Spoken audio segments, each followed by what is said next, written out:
In other news, some serious questions are being asked tonight about the SPCA's adoption program. They come from a city couple. The dog they bought, or brought home rather, and loved has a serious hip problem that needs expensive corrective surgery. As Louis Kudus reports, they say the SPCA should have checked the dog more carefully before putting it up for adoption. Heel. Meet Bear, a gentle giant who was adopted by Brian and Leona Hernsrich last December.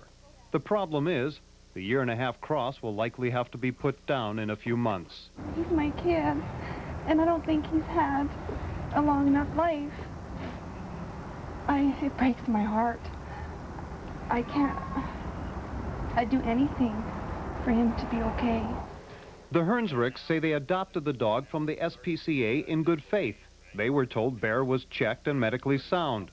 What they didn't know is that Bear suffers from dysplasia, a degenerative disease that's crippling the young animal. The only thing that can help is an expensive operation to replace his hips. $3,000 per hip, and that's something that we just can't afford. The animal has difficulties to move. Dr. Arpad Barabbas is the Hernsrichs vet.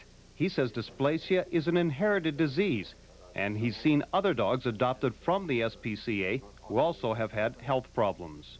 Sometimes irresponsible people dumping animals on the SPCA.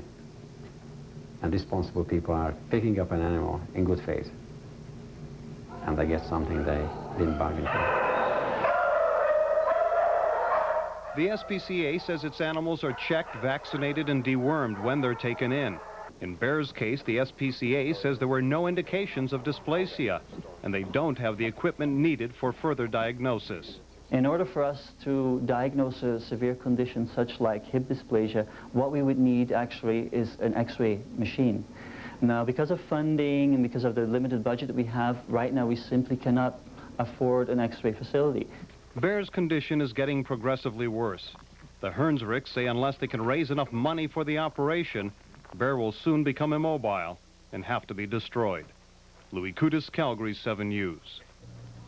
Now, if you are adopting from the SPCA, a couple of things to keep in mind. First, they will give you a certificate you can take to most vets in the city for a free physical exam. This program does not cover x-rays, though. And if any serious problems do show up, you have 10 days to change your mind about the adoption.